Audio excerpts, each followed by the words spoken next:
অন্য কিছু বুঝবে। রুহি দাঁতে দাঁত চেপে বলল, অসভ্য। অসভ্যতা শুরু করলে না তুমি? বাকিটা বলল না আহান। বিছানার দুপাশ থেকে হাত সরিয়ে রুহির উপর থেকে উঠে যেতে যেতে বলল, ভালো চাও তো চুপচাপ ঘুমাও। রুহি কড়া চোখে একবার তাকালো আহানের দিকে, তারপর বেনিটা সামনে রেখে উল্টো পিঠ হয়ে মুখ ঘুরিয়ে শুয়ে রইল রুহি। রুহির মুখ ঘুরিয়ে ঘুমানোটা আহানের পছন্দ হলো না। চেহারা দেখা যাচ্ছে না। আহান রুহির পিঠের দিকে মুখ করে শুয়ে বলল, তোমার পিঠের দিলটা আসলে অনেক অ্যাট্রাকটিভ। রুহির জামার পিঠটা বড় ছিল, কিন্তু এত বড় না। আহান রুহিকে তার দিকে ফিরতে কথাটা বলল শুধু। কথাটা কানে যেতেই রুহির বুকের ভিতরটা ধুপ করে উঠল। তৎক্ষণাৎ রুহি চিত হয়ে শুয়ে পড়ল। আহান নীরবে একটু হাসল। অসভ্য একটা লোক, মুখে কিচ্ছু আটকায় না। সারা রাত এইভাবেই থাকতে হবে, উফ অসহ্য। বাতাসের প্রকট শব্দে রুহির ঘুম ভাঙল। আবছা নীল রঙের পর্দাগুলো বাতাসে উড়ে বেড়াচ্ছে। ঘুম ঘুম চোখটা খুলতেই নিজের ঘাড়ে কারো নিঃশ্বাসের তাপ অনুভব করলো রুহি। সেই তাপেই শরীরে শীতল শিহরণ বয়ে যাচ্ছে তার। রুহি আস্তে করে ঘাড় ঘুরিয়ে নিয়ে তাকাতেই দেখলো আহান তার খুব কাছে এসে ঘুমিয়ে আছে। এই জন্য একসাথে ঘুমাতে তার এত ভয় লাগে। কিন্তু আজকের দৃশ্যটা অন্যরকম। আহানের হাতের দিকে তাকিয়ে রুহি ভ্রুকুটি করে ফেললো। হয়েছে কি, কুম্ভকর্ণের রুহির ওনার প্রান্তভাগ হাতে পিছিয়ে সেটা শক্ত করে ধরে শুয়ে আছে আহান। এ আবার কেমন জ্বালা! এবার সে উঠবে কিভাবে? ওড়নাটা ছাড়া সে যেতেও পারবে না, আবার ওড়না রেখেও যেতে পারবে না। আচ্ছা, মুশকিলে পড়া গেছে তো। এমন হাতে কাউকে ওড়না পেঁচিয়ে ঘুমাতে সে বাপের জন্মে দেখেনি। এই ওড়নাটা সরিয়ে নিলেই কুম্ভকর্ণটা উঠে পড়বে। রুহি তাও হাল ছাড়লো না। ওড়নাটা তো সে নিয়েই ছাড়বে। সবসময় কি সব এনার ইচ্ছা মতো হবে নাকি? রুহি খুব সাবধানে ওড়নাটা পেঁচিয়ে খোলার চেষ্টা করছে। অসভ্য লোকটা এমন ভাবে পেঁচিয়েছে যে খুলতে গিয়ে রুহির ঘাম ছুটে যাচ্ছে। রুহি কিছুক্ষণ পর পর আহানের দিকে নজর রাখছে। উঠলে আবার কি নাকি বলে বসে। রুহি যেই শেষের প্যাচটা খুলতে যাবে অমনি আহানের ঘুম ভেঙে গেল। আহান ঘুম ঘুম চোখটা খুলতেই দেখলো রুহি বসে বসে কি জানি করছে তার হাতে। আহান হাই তুলতে তুলতে সেই হাত দিয়ে রুহির হাত ধরে টেনে নিজের কাছে নিয়ে এলো। রুহি একদম খেয়াল করেনি যে আহানের ঘুম ভেঙে গেছে, তাই হঠাৎই এমন কাছে টেনে আনতে বুকের ভিতরটা ধুকধুক করে উঠলো 4 গুণ। আহান ঘুম ঘুম চোখে তাকিয়ে আছে রুহির দিকে। এই চাহনিতেই ভয় লাগছে রুহি।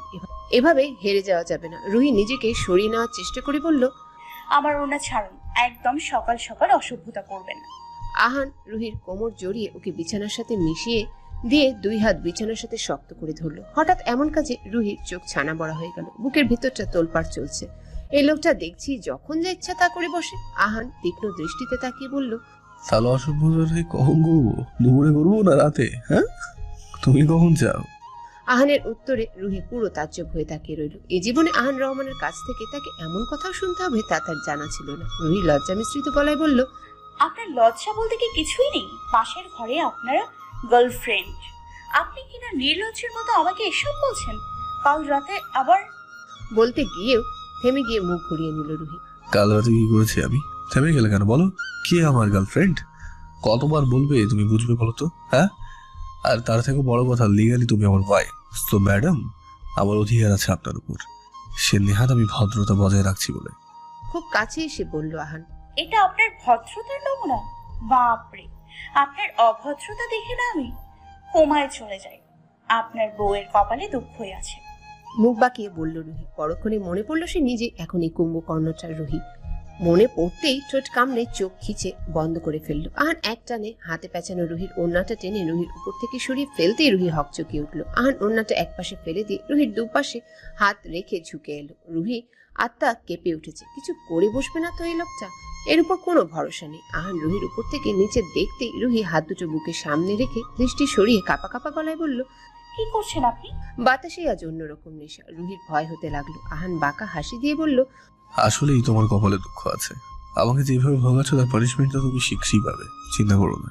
বলে আহান রুহির উপর থেকে সরে এলো। রুহির যেন প্রাণ ফিরে এলো। এই লোকটা মাঝে মাঝে এমন সব কাজ করে যে পুরো অগোছালো হয়ে যায় রুহি। রুহি চোখ বন্ধ করে একটা নিঃশ্বাস ফেলে। আহানের অফিসে যাবার সাথে সাথে সামিরাও বেরিয়ে পড়ে।